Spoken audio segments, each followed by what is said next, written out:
Welcome to the Same Day Podcast, where we discuss driving incremental business growth and other topics related to real estate, property management, and entrepreneurship.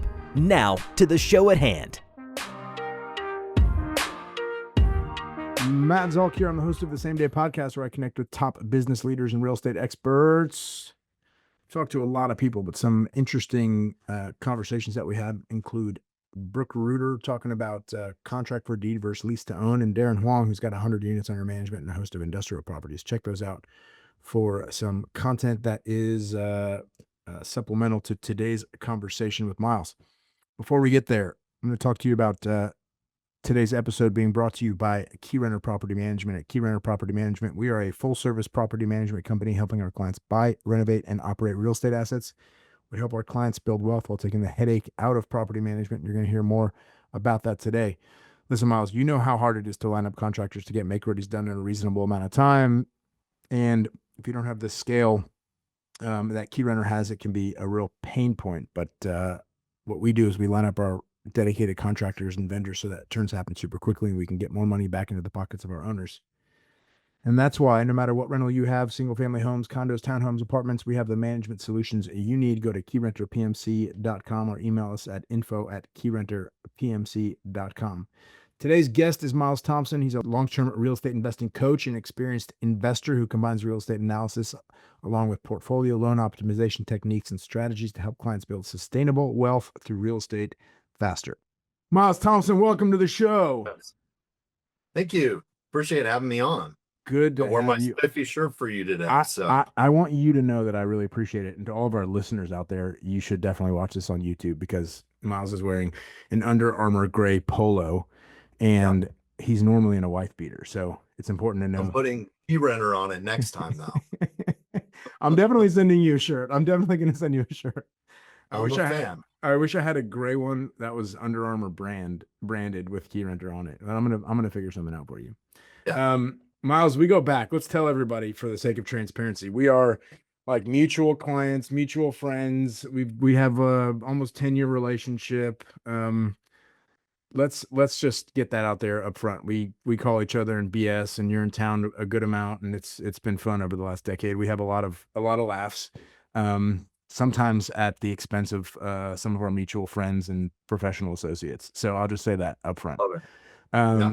Is that fair? Is that a fair assessment? Fair characterization? Absolutely. So when we get together, we definitely laugh. You have a propensity to put together some, you take whatever material you have and you put it together, slice it together into videos and into songs. You're a DJ, so you splice together some fun songs that we give us a good chuckle. Let's start from like square one. You've been investing in real estate for a long time. How'd you get started? What transpired in your first couple of deals? And then I also want to talk about how you found us some many years ago. Yeah. I mean, just starters, bought a townhome back in 1999 for $99,000 and moved my wife into there and noticed that after a couple of years, hey, the value had gone up. So I'm like, what is this game? It looks like I could play it. You know, it's making money or it's growing in value as I live here. And then you know, as the years went on, we moved, kept that last place as a rental, and learned all the steps of being a landlord, going through all the different things. My wife's family's all from the Tulsa area, so we started going out to Tulsa, and I said, hey, this is another market. The business looks really good. The economics look really good. I think I want to start investing here. So I bought my first place. It was a duplex, had another management company take it over, had never been in it before. And come to find out, it took them about 2 months to get some carpet and paint down. So that was really frustrating. So I said, there's got to be a better way.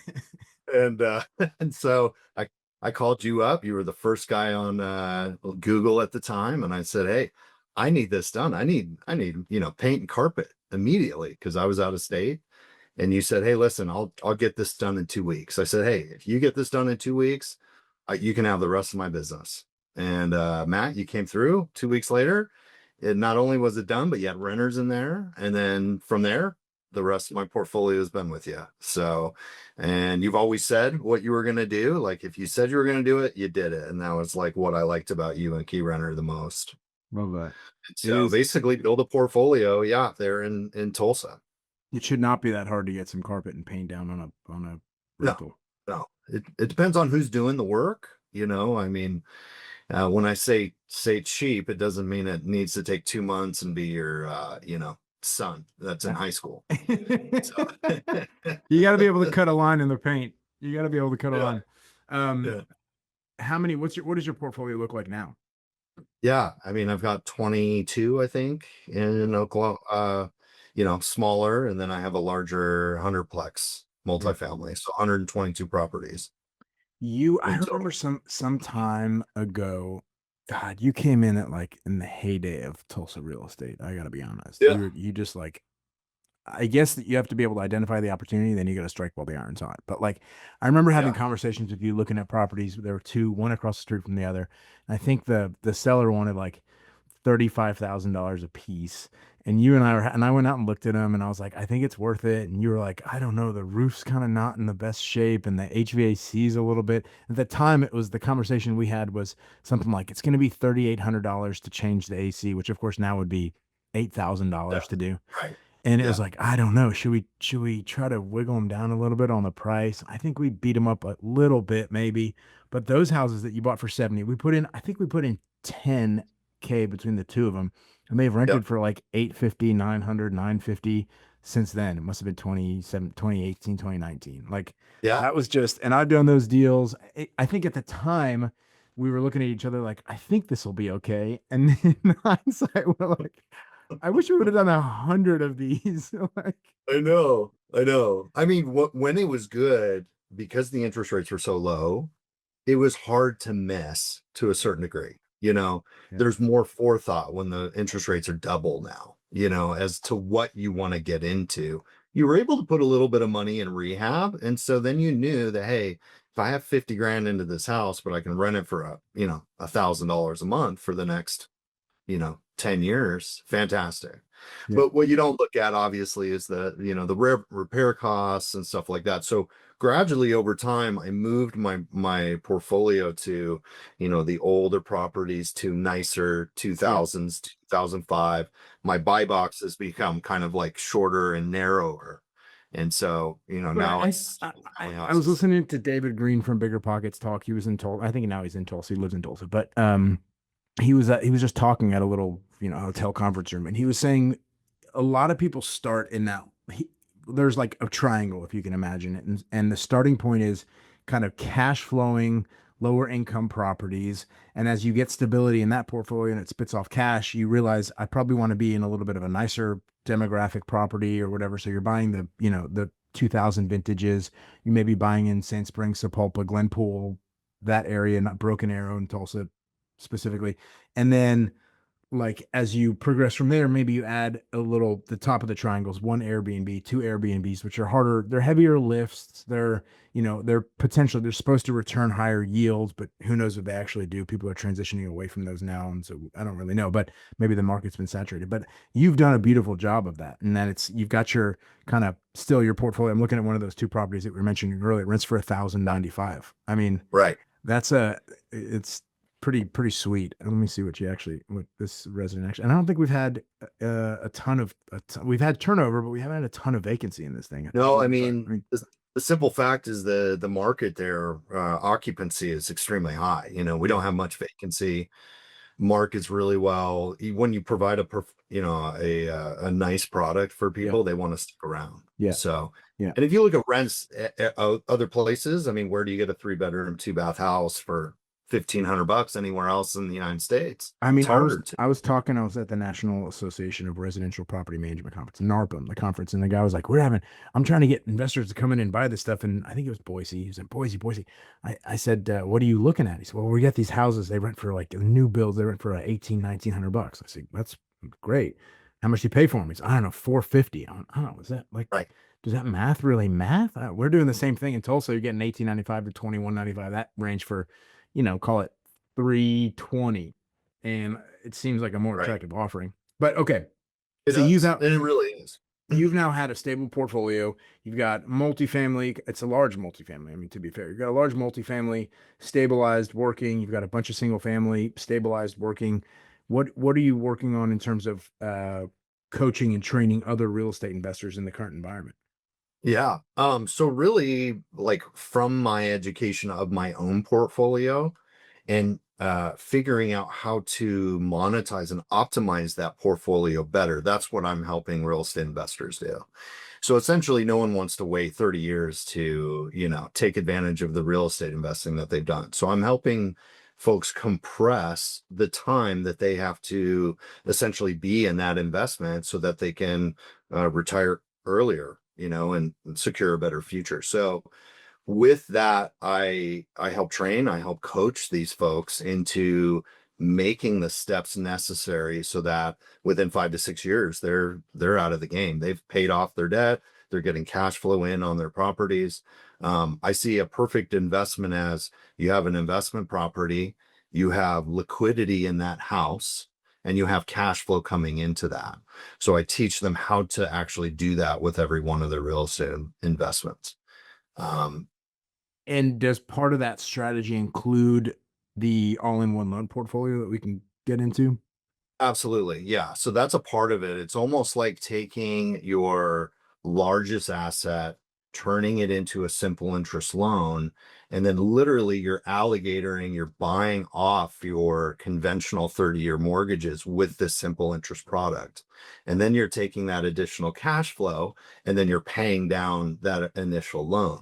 So you're getting, instead of like walking to the finish line, you're basically running towards it. But let's get into that for a second. So the all-in-one loan product essentially is a consumer HELOC or an investor HELOC product.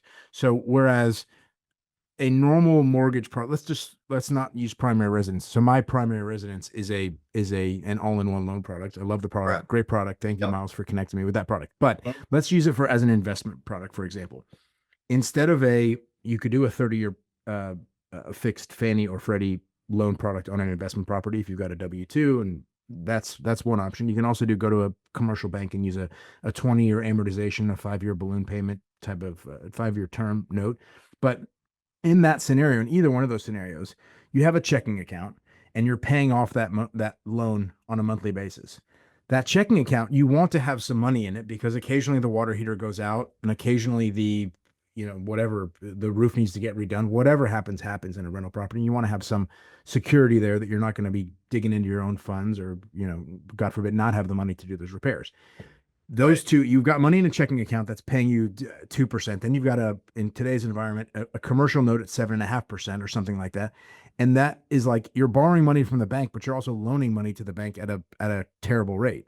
So the all-in-one product, the way I think about it is instead of that, you combine those two, and that money that you're saving for a rainy day just goes to push down your loan value with the all-in-one product. So you're not paying interest on that money. So you're basically 7% richer, or the arbitrage, the spread between 7.5 and 5.5% richer on all that money. And if you need to dig back into that or dip back into that, you do it when you need to. The loan balance goes up and you pay interest when you're using that product. Is that generally a fair characterization of the product? Absolutely. Yeah, absolutely. That's the advantage. Obviously you're actually in a position where you're in a better position because there's liquidity there. You can actually use it for rainy day, but the money sits against the interest on a daily basis. So let's just say you're making $500 a month gross cash flow on a property. Well, that 500 is sitting against the balance all the time, over and over and over and over again, to where your 30-year is probably going to turn into a 7-year payback.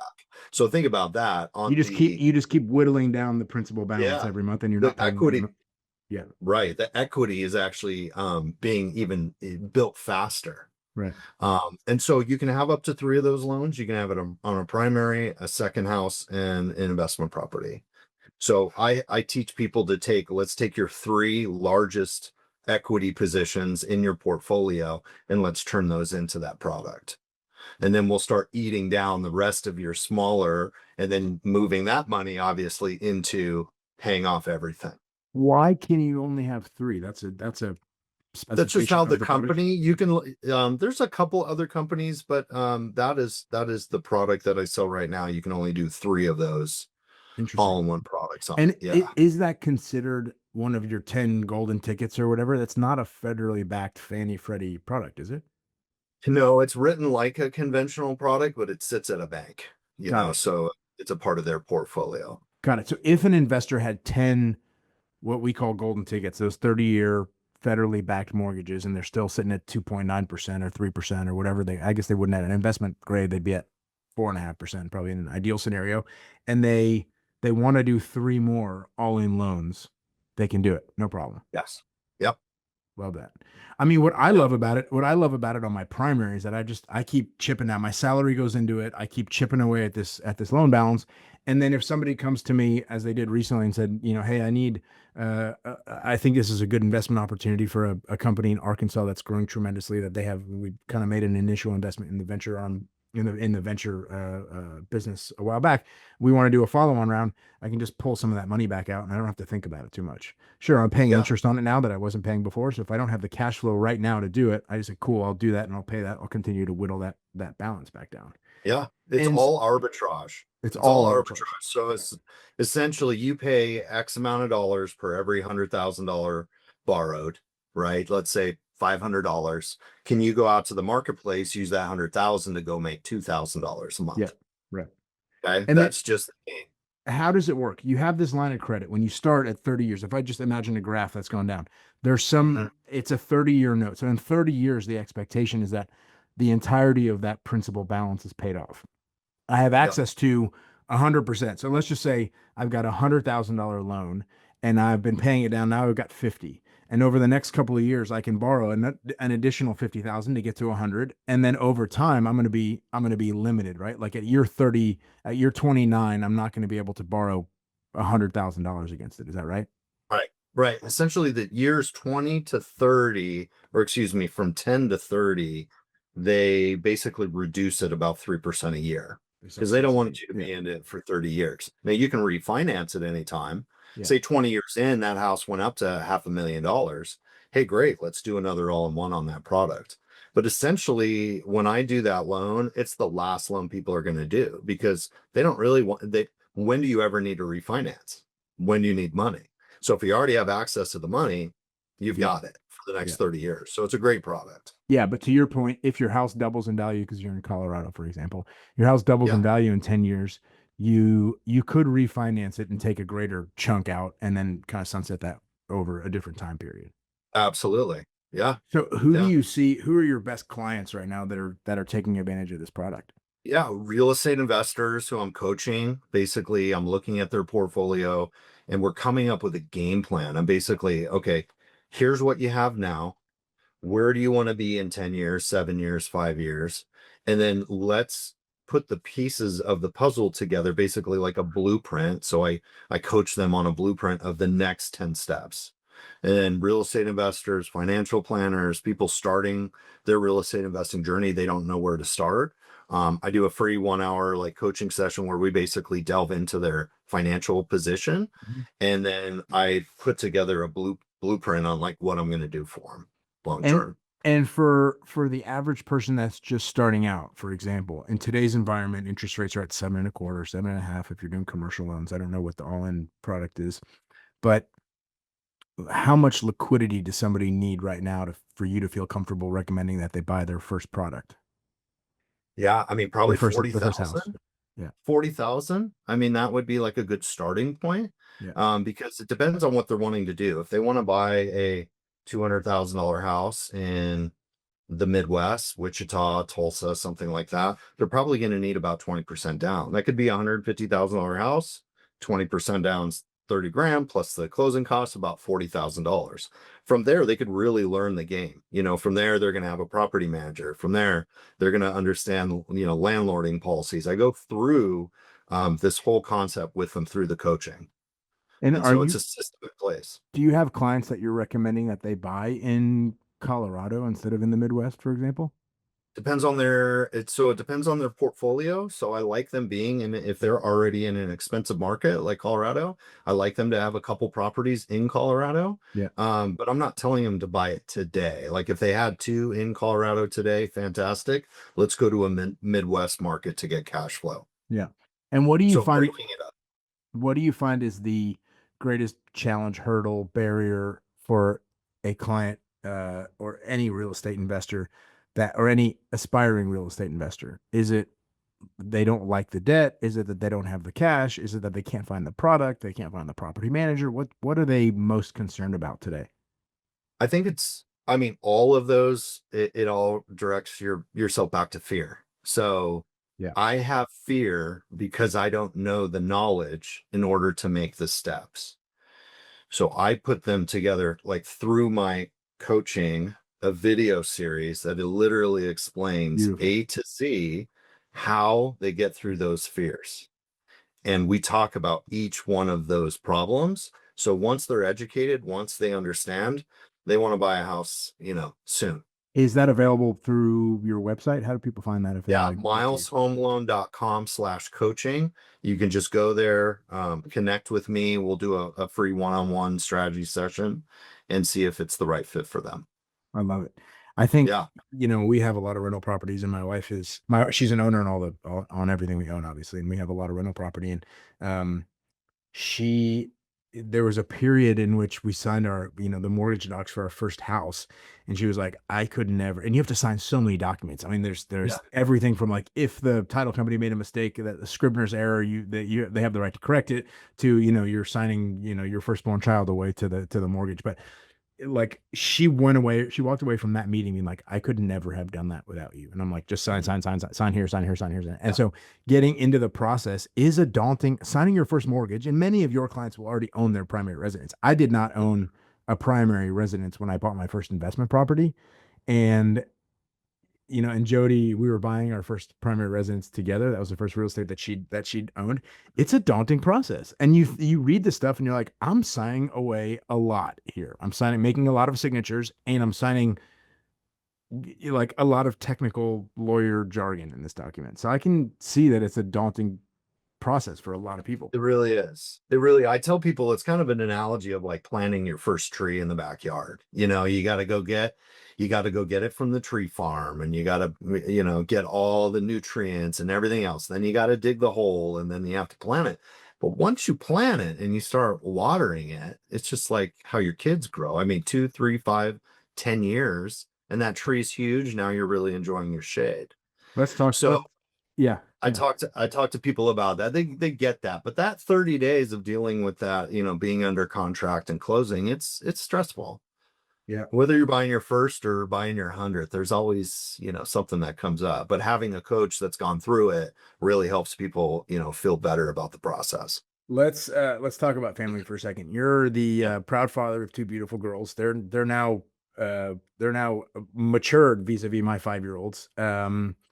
What do you teach them about investing in real estate now that they're in college and beyond? Yeah, they're both married off, which is fantastic. They both live in North Carolina. One of them bought their first house just recently, Bravo. which is incredible. Thank you. Thank you. And no, I started them with Rich Dad Poor Dad. I started them off on that book when they were in their teens, and they read it. And right now they're pursuing their own dreams, but I think they're still very interested in real estate and what I do.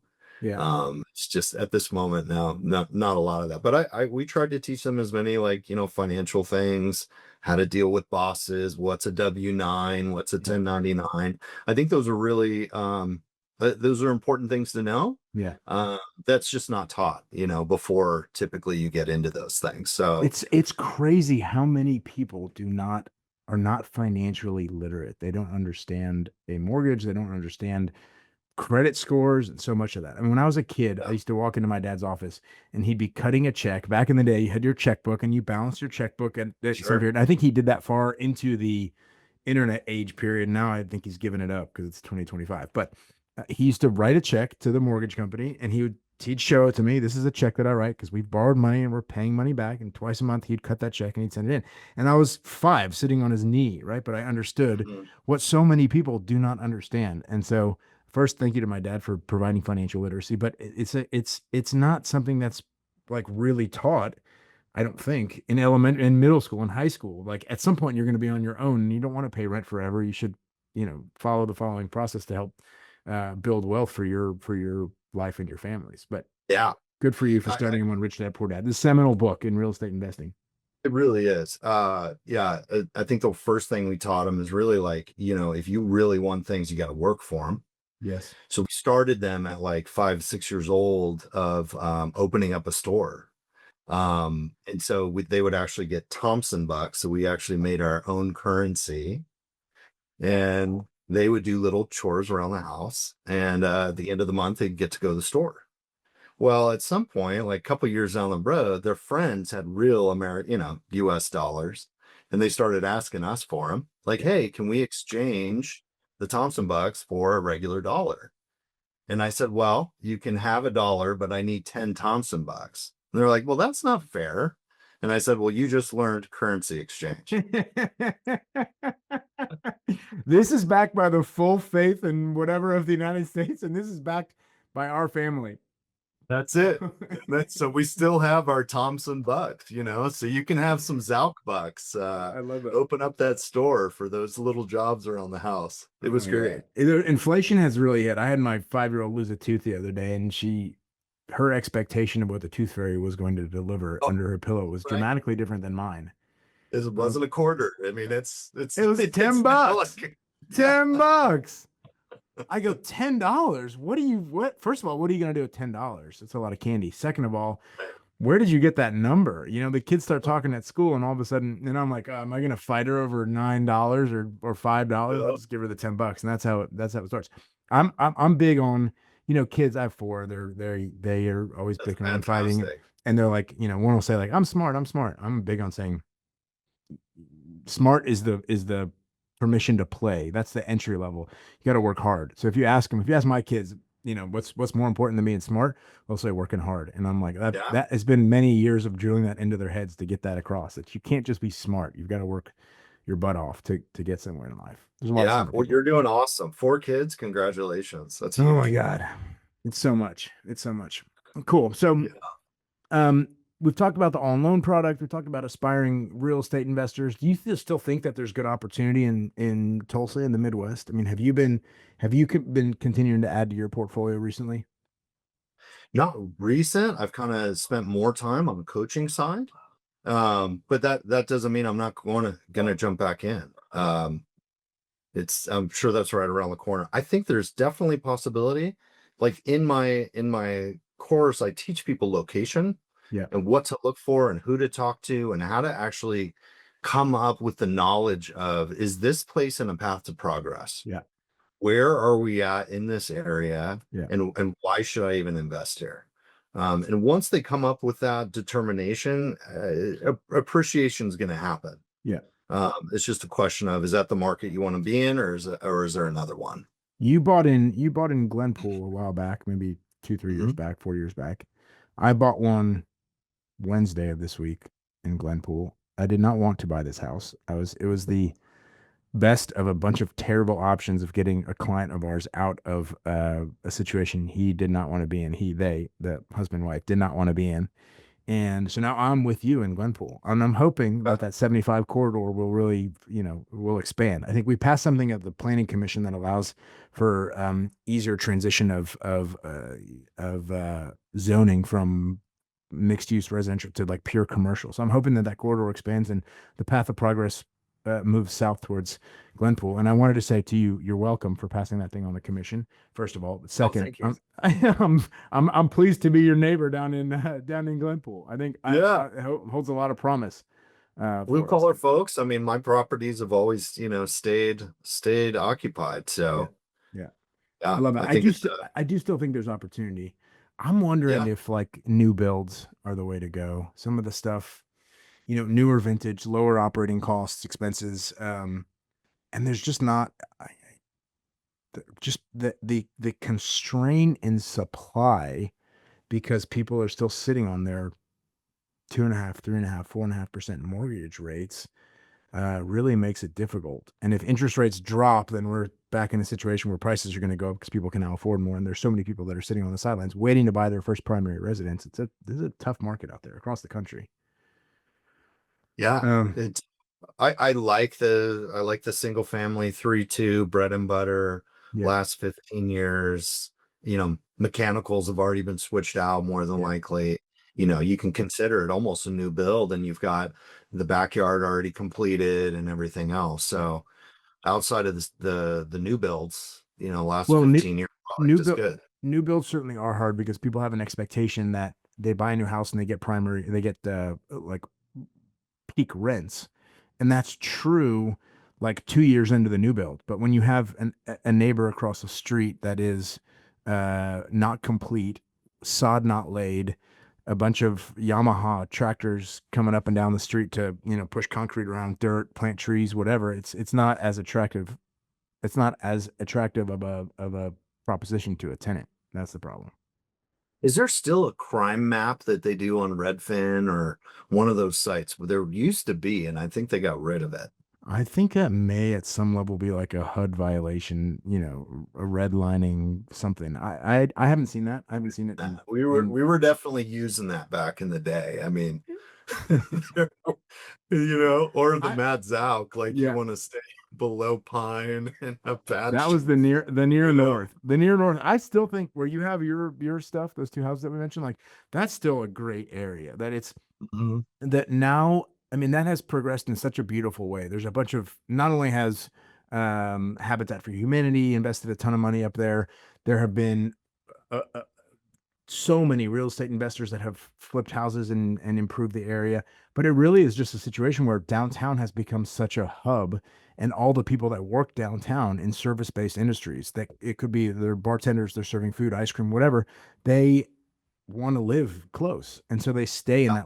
that little strip between MLK and Yale or Sheridan, just north of 244. That is a beautiful little corridor there, and I'm Yeah. glad that we invested there years ago. It was not always so attractive, and that's why we were able to buy when it was relatively cheap. But it's seen a huge increase in influx of population, people that want to be just super close to downtown and super close to that the corridor just south of there. Yeah, it's always about convenience. I mean, and you've done a really good job over years of I've watched you flip houses and get involved with, basically changing the area. So it's been It amazing. can be hard. We did not do a very good job. I had high hopes for that 51st and Yale area when we bought Old South so many years ago, and I was working with the community and the police and other owners and the owners of the commercial space trying to keep out some of that riffraff, and it was really really hard. Really, really hard. And I hear people come in. There's a guy in my office yesterday who's like buying a place at 61st in Peoria, and he has high hopes of changing that area and it hasn't been changed in 40 years. I'm like, God bless you. I wish you the best of luck. It is hard for one apartment complex to change an entire neighborhood, you know? Yeah, I So, know it. Yeah, well, absolutely. we'll keep going and seeing if we can keep changing things in the Tulsa, Oklahoma area. Any other thoughts? How do people find you? They find you on their website. Miles, Yep. say it again. So Miles // mileshomeloan.com, just coaching. Yep. mileshomeloan.com / coaching. If you want to learn about the coaching, if you want to text me direct 970-308-0993, that's fine too. We can start a conversation that way. And for people that just want to get involved in the all-in-one home loan, understand more, look at a deck of kind of the simple interest versus compound interest and, Yeah. and how it can impact their payback period for a loan. Just go to mileshomeloan.com. Start a Yep. conversation with you, right? That's it. Start a That is a conversation. great product. The first time I ran into issues was trying to do an international wire.